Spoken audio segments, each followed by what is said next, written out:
Hello everyone. आज करेंगे हम process of recombinant DNA technology, यानी कि अब तक हमने जो है उसके एंजाइम के बारे में और सेल की लाइसिस के बारे में पढ़ा था। अब हम पढ़ते हैं कि आगे जाके कैसे हम इस पूरे प्रोसीजर को, कैसे डीएनए को एक्सट्रैक्ट करते हैं और जेल इलेक्ट्रोफोरेसिस क्या होती है और पीसीआर क्या होती है।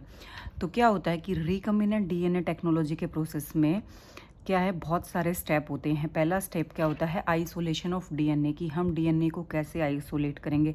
फिर क्या होता है, उसका फ्रेगमेंटेशन करना होता है। फ्रेगमेंटेशन के बाद क्या करेंगे हम, isolation of desired DNA fragment करेंगे। फिर आरडीएनए कंस्ट्रक्शन होता है, फिर उसको होस्ट में डाल देंगे। अब होस्ट में डाल दिया तो उसको कल्चर करेंगे और फिर जो है हमें अपना प्रोडक्ट मिल जाएगा। तो बहुत सारे स्टेप होते हैं। तो हम शुरू करते हैं सबसे पहले आइसोलेशन ऑफ डीएनए।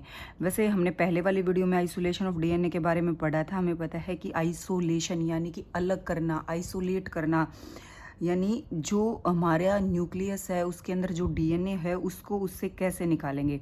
तो आइसोलेशन ऑफ डीएनए यानी कि जेनेटिक मटेरियल जो हमारा होता है उसका आइसोलेशन कैसे करेंगे। डीएनए कहाँ पे होता है, जो हमारा डीएनए है वो मेम्ब्रेन के अंदर होता है। सेल मेम्ब्रेन है, न्यूक्लियर मेम्ब्रेन भी हो सकती है और दोनों की दोनों भी हो सकती है। तो सबसे पहले हमारा काम क्या होता है कि हमारी सेल मेम्ब्रेन या जो न्यूक्लियर मेम्ब्रेन्स होती है उसका ब्रेक डाउन करना। और इसके ब्रेक डाउन के लिए हम कौन से एंजाइम यूज करते हैं, लाइटिक एंजाइम यूज करते हैं। और जो ये लाइटिक एंजाइम होते हैं ये डिफरेंट काइंड ऑफ एंजाइम होते हैं, डिपेंड अपॉन कि कौन सी हम सेल यूज कर रहे हैं। बैक्टीरियल सेल यूज कर रहे हैं, एनिमल सेल यूज कर रहे हैं और प्लांट सेल यूज कर रहे हैं। तो उसके अकॉर्डिंग हम जो है लाइटिक एंजाइम लेते हैं। अगर आपने मेरी पहले वाली वीडियो नहीं देखी है तो उसमें जाके देखना, वहाँ पे मैंने हर टाइप के लाइटिक एंजाइम के बारे में बताया। तो इस सबसे पहला जो स्टेप होता है आइसोलेशन ऑफ डीएनए को, वो क्या होता है, मेम्ब्रेन का ब्रेकडाउन। और कौन सा एंजाइम यूज होता है उसमें, लाइटिक एंजाइम। उसके बाद क्या है, जो हमारा डीएनए है वो क्या है, वो ऐसे रैप होता है। किस में रैप होता है, हिस्टोन प्रोटीन के अंदर रैप होता है। और जो हिस्टोन प्रोटीन होता है उसको डाइजेस्टेड करते हैं, उसको का ब्रेक डाउन करते हैं हम कौन से एंजाइम से, प्रोटीएज एंजाइम से। तो सेल का ब्रेक डाउन हमने कौन से एंजाइम से किया, लाइटिक एंजाइम से। जब हमारे पास डीएनए आ गया तो डीएनए के ऊपर हमारा जो है हिस्टोन प्रोटीन है और उस हिस्टोन प्रोटीन का ब्रेक डाउन हमने किससे किया, प्रोटीएज एंजाइम से। अगर उसके अंदर आरएनए पड़ा है, आरएनए को भी हमने निकालना है। अगर आरएनए का एक्सट्रैक्शन करना है तो आरएनए के लिए एक अलग से एंजाइम होगा, आरएनएज। आरएनए से जो है हम उस आरएनए को रिमूव कर देंगे। यानी कि हर चीज को रिमूव करने के लिए अलग अलग एंजाइम होती है। सेल मेम्ब्रेन को रिमूव करने के लिए लाइटिक, हिस्टोन प्रोटीन के लिए प्रोटीएज एंजाइम, आरएनए अगर रिमूव करना है तो आरएनएज, यानी कि आरएनए का ब्रेक डाउन करना हो तब हम आरएनएज यूज करते हैं। अब हम पढ़ेंगे हिस्टोन प्रोटीन। वैसे हिस्टोन प्रोटीन को डिटेल में मैं मोलिकुलर इनहेरिटेंस ऑफ जो टॉपिक है हमारा, जो चैप्टर है उसमें करवाऊंगी। हिस्टोन क्या होते हैं, हिस्टोन बेसिक प्रोटीन होते हैं। हमें ये याद रखना है कि हिस्टोन बेसिक प्रोटीन होते हैं। एग्जाम में पूछा जाता है histone are acidic, basic, neutral और कोई और ऑप्शन आ जाएगा। तो हिस्टोन जो होते हैं वो बेसिक प्रोटीन होते हैं। किसके में रिच होते हैं, लाइसिन और आर्जिनिन। इस टर्म को भी याद रखना, लाइसिन और आर्जिनिन में होते हैं। कहाँ पे मिलते हैं, प्रोकैरियोटिक सेल में मिलते हैं या यूकैरियोटिक में मिलते हैं। तो हिस्टोन प्रोटीन जो होते हैं यूकैरियोटिक सेल में मिलते हैं। और जो डीएनए के जो अराउंड में हमारे हिस्टोन प्रोटीन है तो उससे एक स्ट्रक्चर बन जाता है जिसको न्यूक्लियोसोम बोलते हैं। यानी कि न्यूक्लियोसोम क्या है, हिस्टोन प्रोटीन प्लस डीएनए को हम न्यूक्लियोसोम बोलते हैं। और इसका काम क्या होता है, ये हमारे क्रोमोसोम जो होते हैं उसको शेप देते हैं। तो हिस्टोन प्रोटीन के बारे में कुछ इंपॉर्टेंट बातें जो एग्जाम में आती है, ये यहाँ पॉइंट आया इसलिए मैंने इसको डिस्कस कर दिया। हिस्टोन प्रोटीन, हिस्टोन प्रोटीन को अगर डिटेल में पढ़ना हो तो आधा घंटा तो आराम से लगेगा।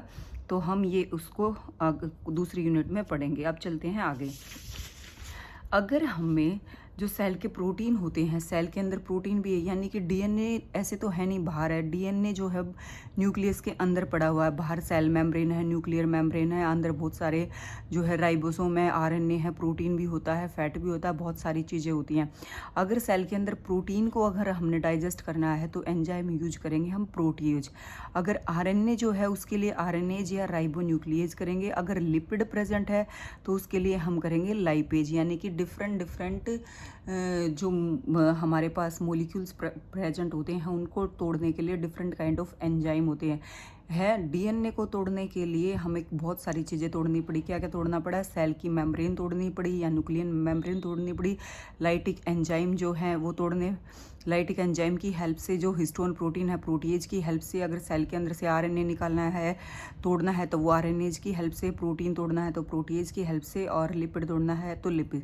ये सब ताम झाम करने के बाद हमें फाइनली क्या होता है, हमारा डीएनए जो होता है वो इंटैक्ट फॉर्म में मिल जाता है। हमें क्या है, डीएनए मिल जाता है। एक क्वेश्चन आता है कि जो है डीएनए को निकालने के लिए डीएनए एज का यूज होता है? नहीं, जो ये प्रोटीन है ये ब्रेक डाउन में हेल्प करती है। अगर हमने डीएनए डाल दिया तो हमें अपना डीएनए जो है वो इंटैक्ट फॉर्म में नहीं मिलेगा, डीएनए का ब्रेक डाउन हो जाएगा। तो हम डीएनए नहीं डालते, डीएनए निकालने के लिए डीएनए नहीं डालेंगे, क्योंकि डीएनए तो डीएनए को तोड़ देगा। उसके बाद क्या है कि हमें जो सस्पेंशन होगा, जहाँ पे भी हम अपना ये चीज़ परफॉर्म कर रहे हैं वहाँ पे हमें डीएनए के स्ट्रैंड मिल जाएंगे। अब क्या करेंगे, उस डीएनए के ऊपर क्या है, हम चिल्ड इथेनॉल डाल देंगे। ठीक है, चिल्ड इथेनॉल डाल देंगे ताकि जो डीएनए है उसका प्रेसिपिटेशन हो जाए, और फिर हम उसको क्या करेंगे कि स्पूलिंग के प्रोसेस से निकाल लेंगे। यानी कि हमने अपना जो भी प्रोसीजर है उसके अंदर चिल्ड इथेनॉल डाला और फिर हम उसको जेल में से ऐसे निकाल लिया, तो उस प्रोसेस को बोलते हैं स्पूलिंग। और ये एग्जाम में आता है कि जो स्पूलिंग होता है वो क्या होता है जो हमारे डीएनए के स्ट्रैंड हैं उसको एक्सट्रैक्ट करने के प्रोसेस को हम स्पूलिंग बोलते हैं। और जो प्रेसिपिटेट करते हैं हम डीएनए के मॉलिक्यूल में, तो उसमें हम क्या ऐड करते हैं, तो उसमें हम ऐड करते हैं चिल्ड इथेनॉल। और ये पूछा जाता है कि डीएनए को जो है एक्सट्रैक्ट करने के लिए हम डीएनएज यूज करते हैं? नहीं, अगर हमें डीएनए इंटैक्ट फॉर्म में चाहिए, यानी कि डीएनए जो है हमारा जीन ऑफ इंटरेस्ट है, तो हम डीएनएज नहीं डालेंगे। ओके। उसके बाद क्या होता है, separate DNA treat with restriction endonuclease. अब हमने क्या किया, इसमें से जो प्रोसीजर है, ये हमारा जो डीएनए का मॉलिक्यूल है इसको हम रेस्ट्रिक्शन एंडोन्यूक्लियस एंजाइम के साथ इसको बाहर निकाल लेंगे। देखो, ये हमारा पूरा क्या है, जीन है, और हमारा जीन ऑफ इंटरेस्ट जो है ये पोर्शन है, जो है एक डीएनए के बहुत सारी जो रिकॉग्निशन साइट्स होती हैं, लेकिन हम कौन सा जीन ऑफ इंटरेस्ट यूज करते हैं जो कि रिकॉग्निशन साइट के बिल्कुल पास में प्रेजेंट होता है, वो जीन ऑफ इंटरेस्ट हमने यूज किया। और हमने अपना ये जीन ऑफ इंटरेस्ट, यानी कि जो भी हमें जीन चाहिए था, जिसके लिए हमने पूरी सेल को ब्रेक डाउन किया है, मेम्ब्रेन को ब्रेक डाउन किया है, प्रोटीन को ब्रेक डाउन किया है, आरएनए को, जितना भी सेल के अंदर मटेरियल था उस सब को ब्रेक डाउन किया। किसके लिए? अपने जीन ऑफ इंटरेस्ट को निकालने के लिए। तो उसके लिए हमने जो एंजाइम यूज किया, वो एंजाइम यूज किया रेस्ट्रिक्शन एंडोन्यूक्लियेज एंजाइम, क्योंकि ये जो एंजाइम होता है ये पैलिंड्रोमिक सीक्वेंस को पहचानता है। और आपने अगर वीडियो देखी तो पैलिंड्रोमिक सीक्वेंस के बारे में आपको पता है कि पैलिंड्रोमिक सीक्वेंस जो होती है वो एक रिकॉग्निशन साइट होती है, रिकॉग्निशन सीक्वेंस होती है, जिससे हमें अपने जीन ऑफ इंटरेस्ट का पता चलता है। उसके बाद क्या होगा कि जो हमारा डीएनए का ये फ्रेगमेंट होता है, इसको हम सेपरेट कैसे करेंगे, जेल इलेक्ट्रोफोरेसिस का जो प्रोसीजर है हम उससे इसको सेपरेट कर लेंगे। अब जेल इलेक्ट्रोफोरेसिस क्या होती है, देखो, जेल इलेक्ट्रोफोरेसिस की जो टर्म थी वो टीसल्स ने दी थी। ठीक है, जेल इलेक्ट्रोफोरेसिस में हम क्या करते हैं, डीएनए के फ्रेगमेंट को निकालते हैं ऑन टू प्लेन, इसलिए इसको कई बार 2 डायमेंशनल जेल इलेक्ट्रोफोरेसिस भी बोल दिया जाता है।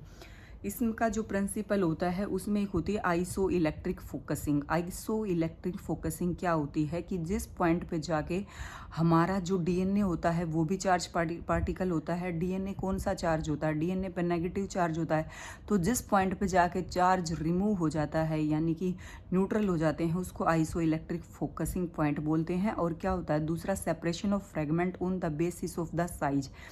जेल इलेक्ट्रोफोरेसिस में हम जो डीएनए को निकालेंगे या उसका सेपरेशन करेंगे वो किस बेस पे करते हैं, बेस ऑफ साइज के बेस पे करते हैं। तो जेल इलेक्ट्रोफोरेसिस 2 प्रिंसिपल पे होती है।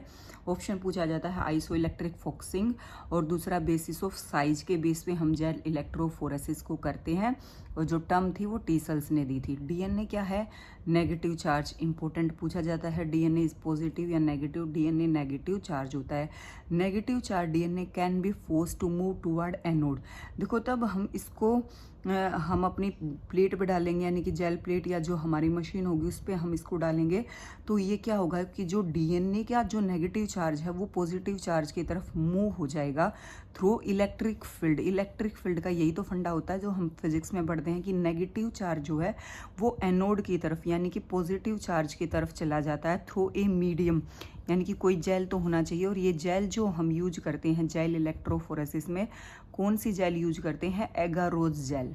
और एगारोज जेल का जो सोर्स है वो बहुत इंपॉर्टेंट है कि एगारोज जेल जो है वो हमें कहाँ से मिलती है। तो प्लीज़ एगारोज जेल जो होती है वो हमें रेड एल्गी से मिलती है, और उस रेड एल्गी का नाम है जेलेडियम और ग्रेसिलेरिया। ये दो जो एल्गी हैं उससे हमें मिलती है। जेल इलेक्ट्रोफोरेसिस में हमने जेल यूज की हमारी एगारोज जेल, और एगारोज जेल जो है हमारी रेड एल्गी से हमें मिली, और रेड एल्गी का नाम है जेलेडियम और ग्रेसिलेरिया। उसके बाद क्या होता है कि जो ये एगारोजोल है इस पे हमारे डीएनए के फ्रेगमेंट को हम सेपरेट करते हैं अकॉर्डिंग टू साइज। जो बड़े बड़े भारी भरकम डीएनए के जो होते हैं फ्रेगमेंट होते हैं, बैंड होते हैं, वो क्या होते हैं? पीछे। देखो कोई भी चीज़ हुई जिसमें वेट ज़्यादा होगा या जो चीज़ हैवी होगी वो दौड़ लगाएगा तो वो पीछे रहेगा, जो स्मॉल होगा जो पतला होगा वो आगे चले जाएगा। तो उसी बेसिस पे जो ये डीएनए के स्मॉल बैंड्स होते हैं वो आगे चले जाते हैं और किधर मूव होते हैं? वेल से दूर मूव होते हैं, यानी कि नेगेटिव चार्ज जो है पॉजिटिव चार्ज की तरफ जो है मूव हो जाता है। ठीक है, यानी कि ये नेगेटिव जो चार्ज हैं वो एनोड की तरफ मूव होंगे। तो जेल इलेक्ट्रोफोरेसिस का जो है प्रिंसिपल किस पे बेस्ड है? एक तो iso electric focusing. Iso electric focusing का मतलब हो गया कि चार्ज न्यूट्रल हो गए, और सेपरेशन किस बेस पे हुआ? साइज के बेस पे हुआ। जो छोटे साइज हैं वो जल्दी रन कर जाएंगे। फिर क्या है, इसमें हमने एक जेल यूज की। जेल कौन सी यूज की? एगारोज जेल यूज की। और जो एगारोज जेल होती है वो कौन सी एल्गी से मिलती है? रेड एल्गी से मिलती है। नाम है जेलेडियम और ग्रेसिलेरियम। अब हम पढ़ेंगे आगे।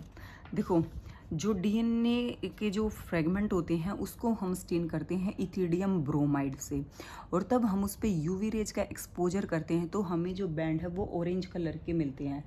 तो क्वेश्चन सीधा सीधा ये पूछा जाता है कि जेल इलेक्ट्रोफोरेसिस में डीएनए के स्ट्रैंड को कौन सी डाई से स्टेन किया जाता है? तो इथिडियम ब्रोमाइड से करेंगे। कौन सी रेज हम देते हैं तब ऑरेंज कलर दिखता है? तो यूवी रेज में ऑरेंज कलर दिखता है। या ऐसे पूछा जाएगा कि जो जेल इलेक्ट्रोफोरेसिस में हमें बैंड का कलर दिखता है वो कौन सा दिखता है? ऑरेंज कलर दिखता है। अब क्या होता है, अगर देखा जाए इसी को हम देखें एक्सरे पे एक्सपोज करें, एक्सरेज एक्सपोज करें, यूवी रेज एक्सपोज की तो हमें ऑरेंज कलर के दिखे, लेकिन एक्स रेज अगर हम एक्सपोज करेंगे तो ये बैंड हमें कौन से कलर के दिखाई देंगे? ग्रे कलर के।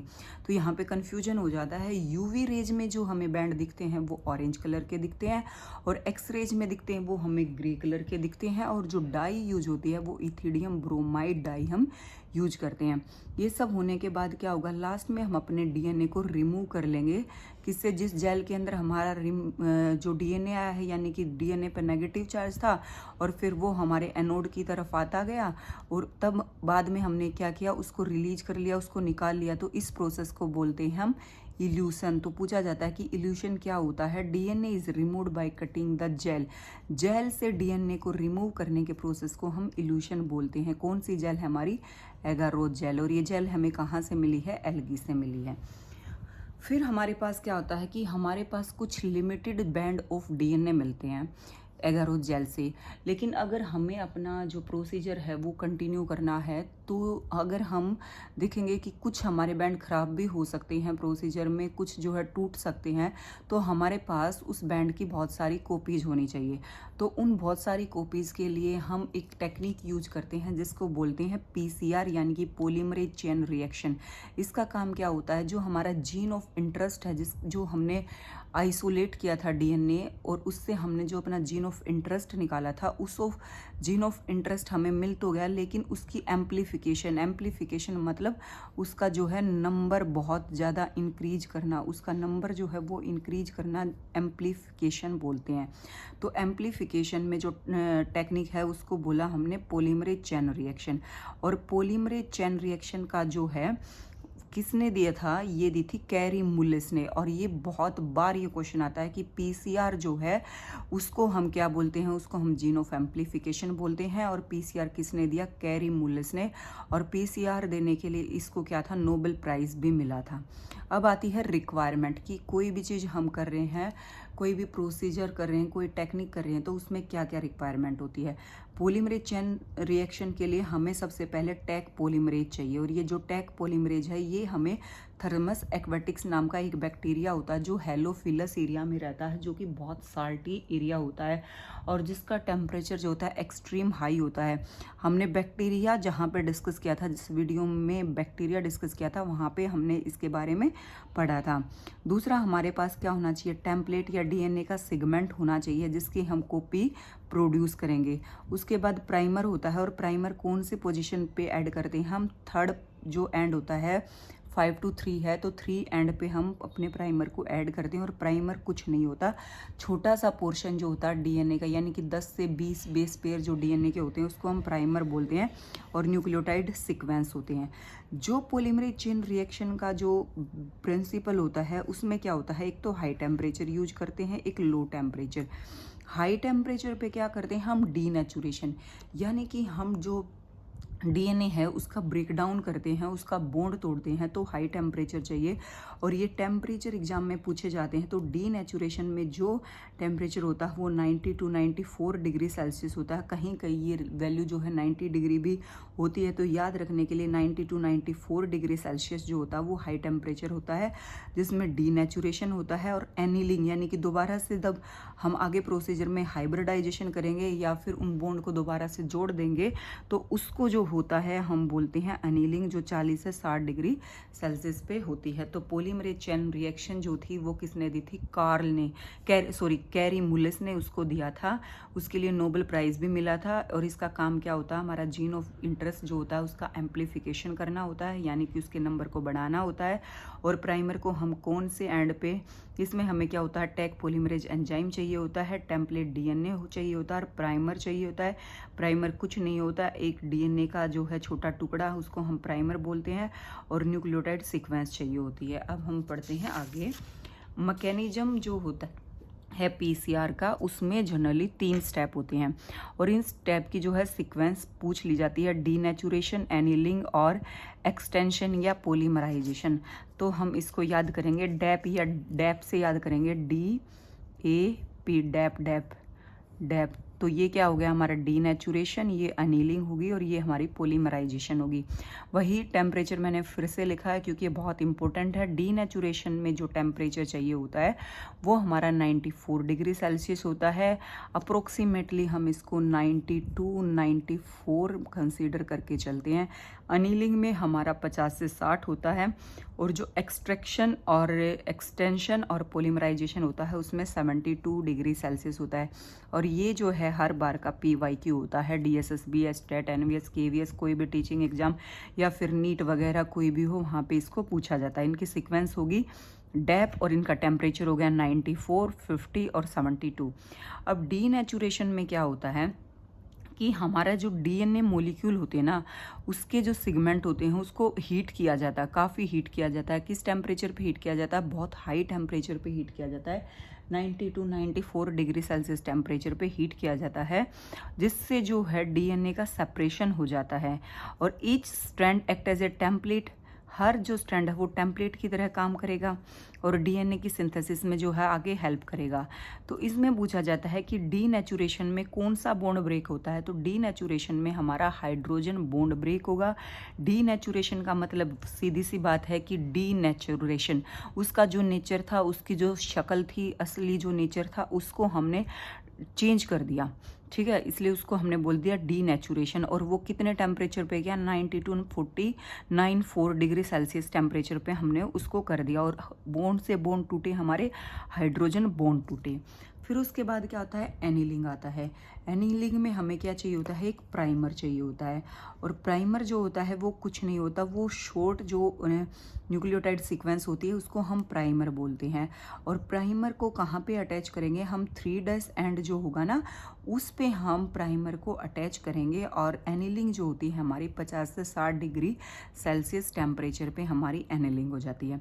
उसके बाद हम क्या करेंगे कि ये हमने यहाँ पे प्राइमर ऐड कर दिया, ये दो हमें टेम्पलेट मिल गए थे, इन टेम्पलेट पे हमने अपना एक प्राइमर ऐड कर दिया और वो ऐड किया हमने 3' पोजीशन पे। और इसकी जो ग्रोथ है वो 3 to 5 की तरफ जो है आगे होती रहेगी, ठीक है। फिर उसके बाद चलते हैं हम एक्सटेंशन या पॉलीमराइजेशन, यानी इसका नंबर हम आगे बढ़ाएंगे। तो एक्सटेंशन जो है हमारी कहाँ पे हुई, 72 डिग्री सेल्सियस पे हमारी एक्सटेंशन हुई।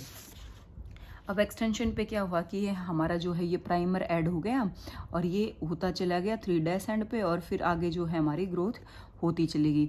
लेकिन इसमें जो एंजाइम यूज हुआ हमारा पॉलीमराइजेशन में या एक्सटेंशन में वो बहुत इंपॉर्टेंट है। कौन सा एग्जाम है, वो होता है हमारा टैग पॉलीमरेज। और ये टैग पॉलीमरेज कुछ नहीं होता, एक special type of DNA polymerase को हम टैग पॉलीमरेज बोलते हैं।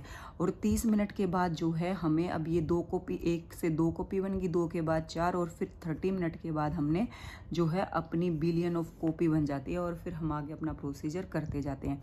तो एक्सटेंशन में सबसे पहले हमें क्या ध्यान रखना है कि जो टेम्परेचर होता है एक्सटेंशन के लिए वो 72 डिग्री सेल्सियस जो होता है सेट होना चाहिए।